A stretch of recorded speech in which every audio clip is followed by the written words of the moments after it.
We have the presence of Honorable Justice A.P. Shah, Chairman of the Law Commission of India, and Chief Guest for today, Professor Ranveer Singh, Vice Chancellor, National Law University, Delhi, Mrs. Kiran Mehra Keppelman, Director of the United Nations Institute Information Center for India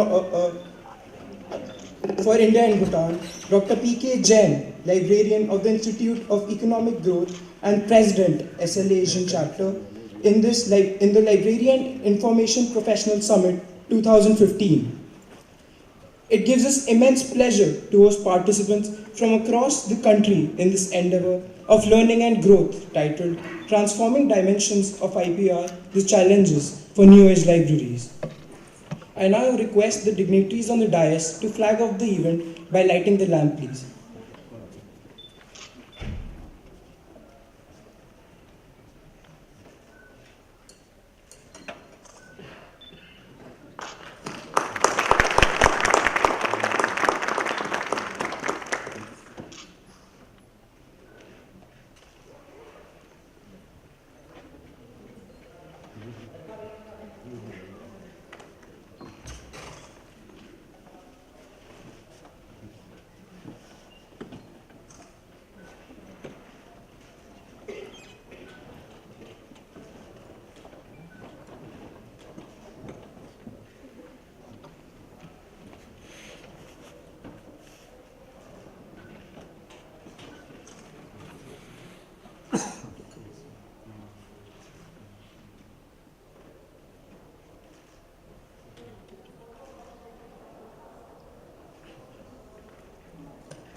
May I please call Mrs. Seema to bring the memento.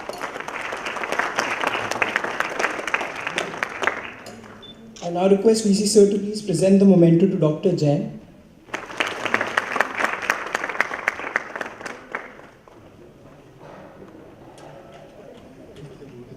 May I please call Dr. Samar to bring, Seema ma'am to please bring the last memento. May I request VC Sir to present the memento to Dr. Priya Rai, Deputy Librarian, NLU, Delhi.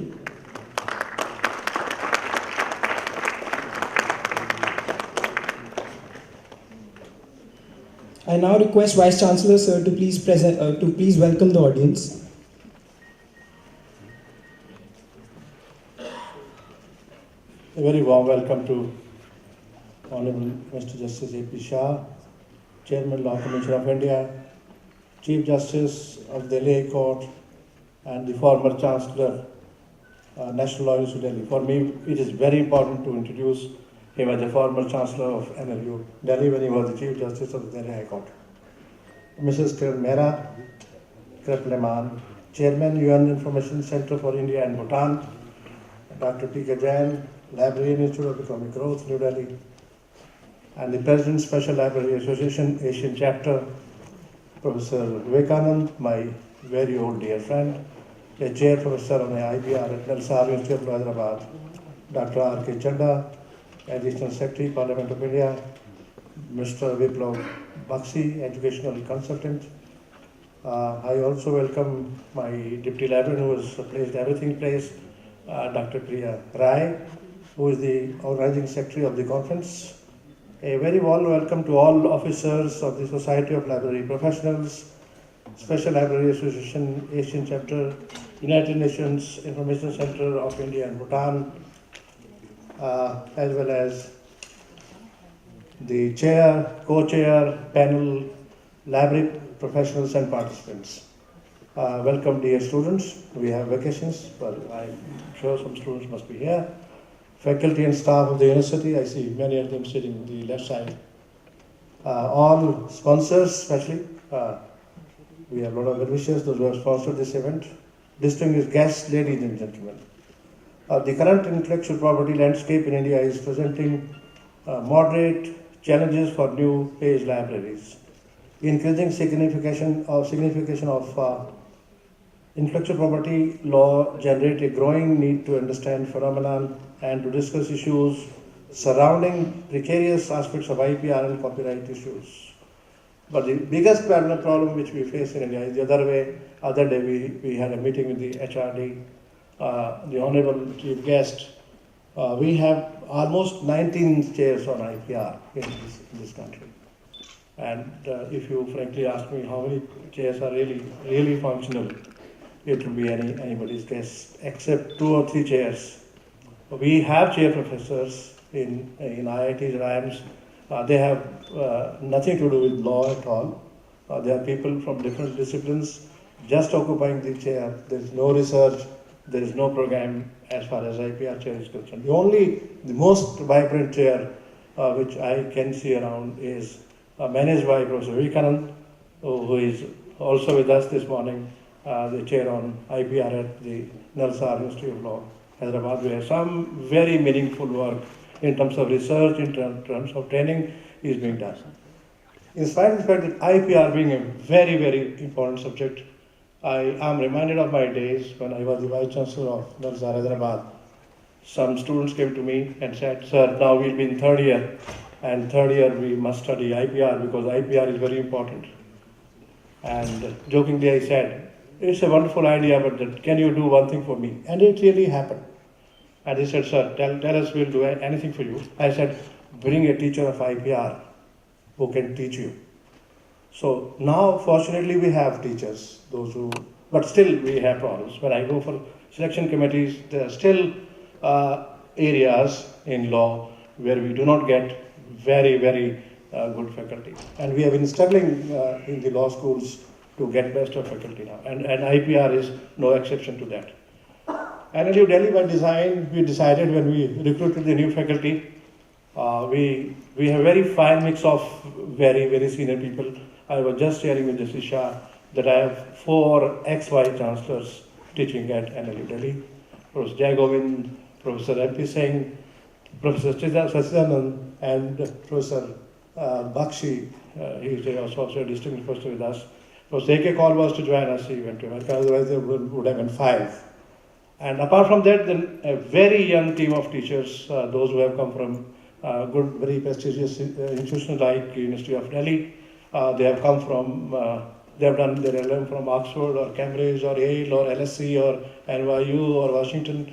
And the strength of this, the university in narrating these things to you is NLU by design has chosen to be a law university, will get into research. And that's the area where we very seriously and deliberately by design engage with in all activities of the Law Commission of India. And I'm extremely proud to share with you, and I'm also thankful to the Chief Guest and Justice Shah that we have very close collaboration with the Law Commission of India. I being a part of the 19th Law Commission of India as a member, part-time member, and in all the research activities which the Law Commission is doing now after Justice Shah joined, Law Commission of India has really become a very vibrant body. Everybody is busy, everybody is doing some research, has taken up some project, and NLU especially is very actively involved with the Law Commission. I have my faculty sitting with me, Mirnar and Aparna, those who are doing a lot of good work. They were also involved with the Vargas Commission report and equally involved with the Law Commission of India. And that's, as I said, there are other very important projects like the Death Row Victim Project we have taken. Anup is sitting before me, which is being talked about everywhere in the world. That is the kind of project. So we never bother whether we have been we have a sponsored research, whether the government of India or the government of Delhi or any agency in the government would provide us any funding. Many of the projects have been started with the initiative of the university because we believe if you start a project, even if you make a small beginning, and if the project is good, the sponsors, there will be people, those will come forward and will always help you. I welcome you all once again, and I'm sure the deliberations will be good. I said in the beginning that I give you a very warm welcome. It is important to say in Delhi around this time, because Delhi, you never know how long it is going to be cold normally. Otherwise, the other years it will be pleasant in this part of the month, but it's still going cold. We'll try to make it as warm as possible. We'll provide you best of facilities, best of whatever we can in the campus. And thank you very much for taking time and being with us. And I'm sure the deliberations will be great success. I thank you and welcome you all once again. Thank you very much.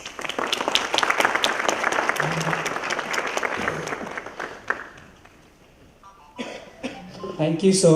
Your support has always been an inspiration for us to move forward in such initiatives. I now request Vice Chancellor, sir, to present the conference volume to Honorable Justice A.P. Shah for release.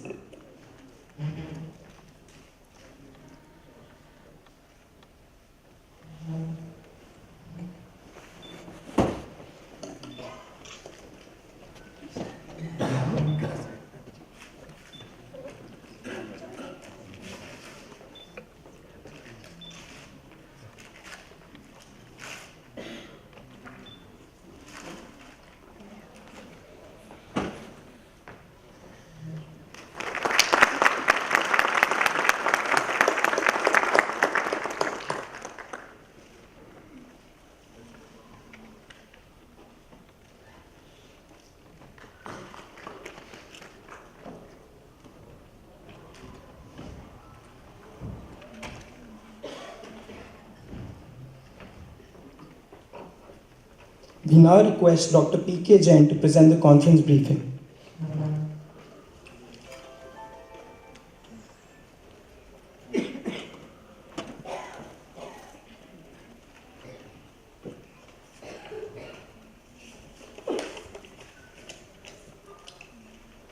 Honorable Justice A.P. Shah, Chairman, Law Commission of India, former Chief Justice of Delhi High Court and former Chancellor NULD, Professor Ranbir Singh, Vice Chancellor, National Law University, Mrs. Kiran Mehra Kripalman, Director, UN Information Center, India and Bhutan, dignitaries on the dais, eminent speakers, professionals, ladies and gentlemen.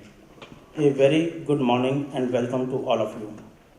It is my pleasure to stand before you amongst the August gathering to event this two-day conference, Library and Information Professional Summit 2015 on National Conference on Transforming Dimensions of IPR, Challenges for New Age Libraries, jointly organized by the Society for Library Professionals, National Law University, United Nations Information Center for India and Bhutan, and Special Libraries Association Asian Chapter. It is also the matter of great pride that this is the fourth summit in this series of LIPs. I personally and on behalf of the SLA and SLP, I am extremely thankful to Professor Ranbir Singh, Vice Chancellor, National Law University, who has given us opportunity to organize this conference in this wonderful venue and provided all the infrastructure and support. We are extremely thankful to you, sir. We are also thankful to Honorable Justice A.P. Shah and Mrs. Kiran Mehra Kripalman for sharing their time and precious presence in this event. We are thankful to all other dignitaries who have spared their valuable time and arranged this event. The objective of this conference are to ensure that information professional awareness with the latest development in IPR and to promote best practices in the field of modern library and information science. Further, the objective is to increase the activities and role of the library and information professionals in the modern society and to bring together the library professionals, faculty, users and students at a common platform. In the 2 days, there will be 9 technical sessions and 2 panel discussions during the conference. The program includes keynote address by Professor V.C. Vivekanand, Ministry of HRD IP Chair Professor, Nalsar University of Law, Hyderabad. The eminent speakers like Shriman Mohan Sharma, Additional District Judge, District Court Rohini, Honorable Mr. Justice Shri Ravindra Bhatt, Judge, Delhi High Court, Mr. Indranath Gupta, Professor Jaideep Sharma, Dr. R.K. Chadda, Dr. R.C. Gaud, Dr. R.K. Srivastav will deliver the lecture during the seminar. This time we have received about 60 papers which will be also presented during these 2 days. These papers have been published in a proceedings. Last but not the least, I would like to thank to ICSR, DRDO, and all the sponsors and product vendors who provide support to us. I hope all the participants will be benefited from this conference. I am sure you will find this conference very useful and productive. Thank you once again. Thank you.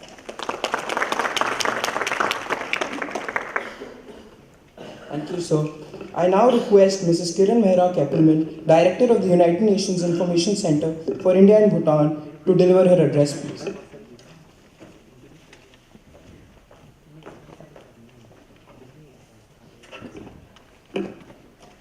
Thank you very much. A very good morning to all of you. Honorable Mr. Justice A.P. Shah, Chairman, Law Commission of India, Professor Dr. Ranbir Singh, Vice Chancellor, NLU, Dr. P.K. Jain, President, SLA Asian Chapter, Dr. Priya Rai, Organizing Secretary and Deputy Librarian, NLUD, and my colleague, Dr. Sharma, our Knowledge Management Expert at the UNIC. It is indeed my privilege to be part of the National Conference on Transforming Dimensions of IPR, Challenges for the New Age Libraries. We are delighted to be one of the collaborators of this conference, along with the National Law University, Society for Library Professionals, and Special Library Association, Asian Chapter. I would like to convey my sincere appreciation to NLU for joining hands with us and helping us to make this very timely venture possible. Intellectual property rights is not a term that is familiar to most people in India. The culture has generally been one of laxity, disregard for copyrights, and sometimes blatant theft of ideas. But in a changing world, where everything from pharmaceuticals to manufacturing is becoming increasingly dependent on information technology, issues of IPR, innovation, and creativity must continue their shift from the peripheries to the center of the global economy. As Prime Minister Narendra Modi said at the Indian Science Congress 2015, for a safe, sustainable, prosperous future for India or global leadership in a knowledge and technology-intensive world, we need to put science, technology, and innovation at the top of national priorities. The World Intellectual Property Organization, WIPO, is a specialized agency of the UN that promotes cooperation between states to create and strengthen IPR regimes. On April 26 every year, we celebrate World Intellectual Property Day to enable discussions around the importance of IPR and how they should be implemented. A good IPR regime promotes innovation by creating an economic incentive that encourages innovators and producers. However, it must also protect the interests of the consumers and society as a whole. It is achieving this balance that is crucial and often hotly contested. India's creativity and ingenuity is increasingly expressing itself in the fast-growing number of patents and trademarks being registered in the country. In 2013, India received about 43,000 patent applications, making it the 8th biggest recipient around the globe, with an average growth of 6% per year since 2010. India is also ramping up its efforts in the area of branding. About 200,800 trademark applications were filed in India in 2013, third behind China and the United States. In this context, we must ask ourselves how libraries, which have traditionally served to provide society with access to all of human knowledge, can continue to work as catalysts for the free flow of information between the owners of copyright and the users of information. Libraries have played an essential role throughout history as repositories of works that comprise the accumulated knowledge, cultural heritage, and collective memory of nations and peoples. In the 21st century, with the growth of information networks like internet, digital databases, social networking, and cloud computing, local realities are changing, and law and policy must keep up. Individual action that may have been perfectly legal before is today in some cases criminalized under IP law. Many IP laws focus more on simply protecting the owner's rights rather than balancing these with users' rights. The International Federation of Library Associations and Institutions, IFLA, has submitted at the WIPO General Assembly that the current system of copyright limitations and exceptions for libraries is not fit for the digital age. The international library community believes that member states must include provisions in their national laws to address the realities of access to digital information. We must have an instrument that addresses the gaps in copyright provisions for libraries and archives to ensure that libraries have the legal certainty to undertake their activities in the global digital era. This conference aims to bring together people from diverse backgrounds focused around the theme of New Age libraries and intellectual property rights, including everything from cultural heritage preservation to plagiarism, from big data to massive open online courses, from e-publishing to IP security. Many of you present here are specialists in one or more of these fields, and for many of us, these are new ideas. But it is in grappling with these new ideas that we will together find the way forward to ensure that libraries can continue to provide free and open access to information for anyone with the thirst to learn. 2015 marks the 70th anniversary of the United Nations, and we at UNIC are commemorating with a year-long campaign called YOUNG at 70, Young at 70, with the UN as part of Young. Secretary General Ban Ki-moon, during his recent trip to India, in fact just last week, said, "In this key year for our common future, India has a great deal to contribute and stands to benefit enormously. Cooperation to find a middle ground on issues of intellectual property is one of the many areas in which India can play a crucial role, further diversifying and strengthening its international contributions and thus its relationship with the United Nations." I am sure that the conference will be a wonderful success, judging already by the excellent volume presented earlier. And I wish you all the very best. And congratulations once again on organizing this very crucial conference. Thank you.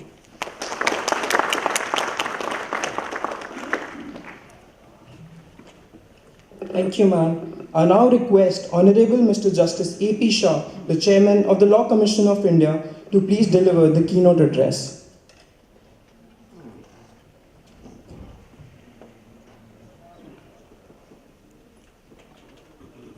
Very good morning to Dr. Ranbir Singh, Ms. Kiran Mehra, Dr. P.K. Jain, Dr. P.R. Raj, and all the distinguished participants. It gives me great pleasure to be present at this 4th Library and Information Professional Summit 2015 on the topic of transforming dimensions of IPR, challenges for the New Age libraries. Public libraries lay the foundation for a strong and robust society. They are important channels of communication in society. UNESCO stated in the Public Library Manifesto that public libraries act as the local gateway to knowledge and provides a basic condition for lifelong learning, independent decision making, and cultural development of individual and social groups. The manifesto further described them as a living force for education, culture, and information, and as an essential agent for the fostering of peace and spiritual welfare through the minds of men and women. Ladies and gentlemen, a developing country like India, which not only has a large rate of illiteracy, but also has an inequitable public education system, still we aspire to be a knowledge society. It is therefore required that all our resources must be as widely and conveniently spread across. Therefore, public libraries assume significance for those to whom these knowledge resources are least affordable and accessible. In India, public libraries have for last more than 2 centuries performed an important function of intellectual and educational upliftment. Even in the modern era, libraries continue to provide access to the mass of electronic material which is published across the world. It's not known exactly how many public libraries are there in India, but one estimate is that there are about 50 to 60,000 public libraries in India. However, despite such large numbers, the public library system in India is not up to the standards what you see in Western world. There are reasons for that. There are many contributory factors, and naturally one of the factors is the lack of adequate finances. It's the problem with almost all developing countries. But in spite of these adversities, we have some great libraries in the country. The country has produced some great library scientists like Mr. S.R. Ranganathan. He was a mathematician come librarian and was one of the pioneers of science of libraries. And then he articulated these 5 principles about the library science. And I would just mention the first one: the books are for use. He said that it is time to declare amnesty for books and free them from their chains. I was educated and brought up in a small town called Sholapur in state of Maharashtra. So there the general public library was actually our family donated for the library. I remember my school days that it was very difficult to get books, to bring books home from this library, though my family had paid some huge donation to that library in those times. Subsequently, this library was actually one of our teachers, who was a very learned man. He took over the library, and he changed the face of the library. He started persuading the people to read. I still remember, he is no more, but he used to come to Mumbai to buy books, and many times he would come to my residence and insist that he would leave some books with me so that I will read them and send them to the library to Sholapur afterwards. So therefore, all librarians must remember books are to be read. They are for use. Ladies and gentlemen, in the last 2 decades, or 3 decades rather, the world is changing radically. In 80s and 90s, we saw the digital revolution sweeping the world and the advent of internet. The growth of internet also brought within its fold several challenges, especially in respect of copyright, which we are going to discuss in this 2-day meet. The global community responded to these challenges by framing 2 treaties in 1996 called WIPO Copyright Treaty and WIPO Performance and Phonograms Treaty, which are together known as the Internet Treaties. The Copyright Amendment Act of 2012 introduced amendments to harmonize the Copyright Act 1957 with these two internet treaties. This question is really about the how far these amendments affect the functioning of the libraries in India. Section 52 of the Copyright Act provides the acts which will not cause an infringement, which are also known as fair use clauses. Certain amendments have been made to extend this provision in general context. To facilitate digitization of libraries, Clause N has been added to this section for enabling of storage of a digital copy of work if the library possesses a non-digital version. But according to me, the most challenging section is Section 52(1)(o). That's the library exception. It says that the public libraries can make up to 3 copies of books not available for sale in India for their use by the library without such copying amounting to infringement. So 3 factors are relevant. One is library has to be a public library. It can make only 3 copies, up to 3 copies, and of a book which is not available in India. Now the word public libraries is not defined in any central law, but it is defined in some state law. But it's clear, even according to the many other laws in many other jurisdictions, that any library which is receiving a public fund from the government, from any other public source, is a public library. A digital library grant is given by the central government. So all these libraries are really public libraries.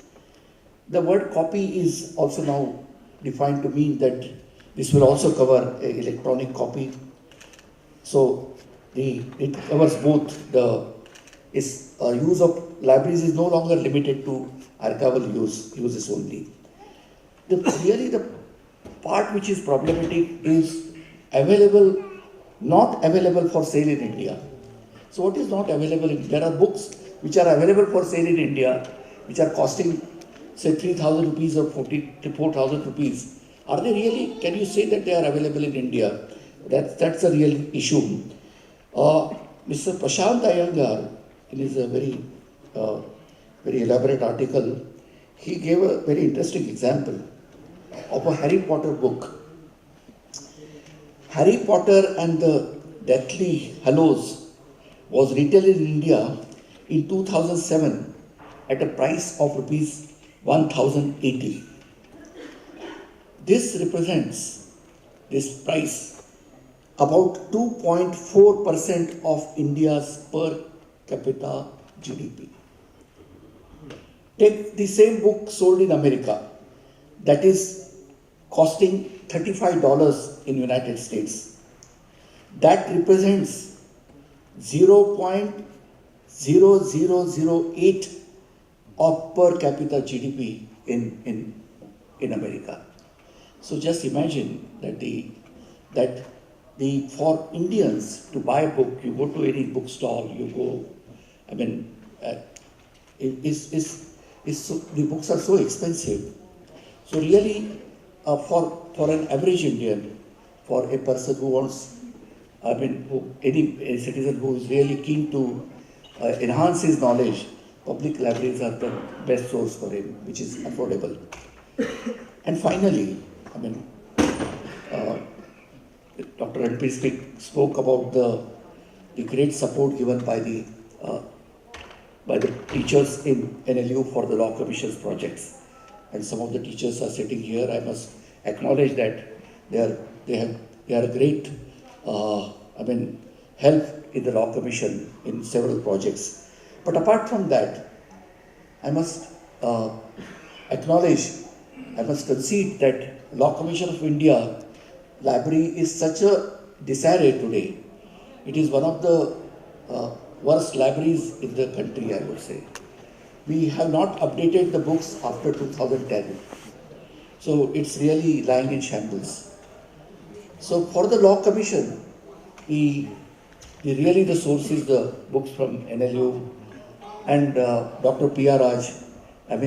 She's a great support. Whenever we need a book or some material from the internet, She's always there to help. In fact, after my retirement, for last 4 years,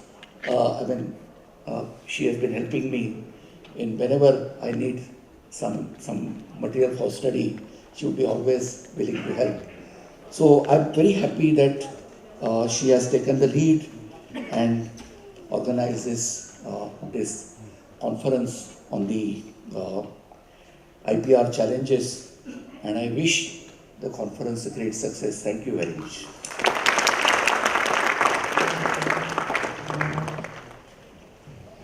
Thank you, sir. The figures that you just presented help us appreciate the importance of such initiatives in ensuring better access to information flow. I now request Dr. Priya Rai, Organizing Secretary and Deputy Librarian, to please present the vote of thanks.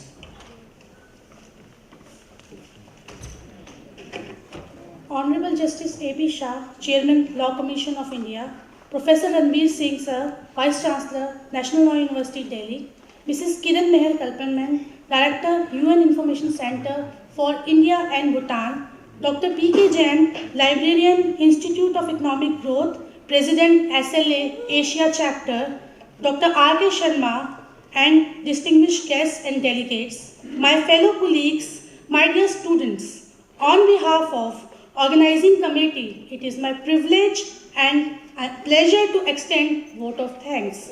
I express a profound gratitude towards Honorable Justice A.P. Shah for sparing his invaluable time. Sir, your presence has raised this occasion.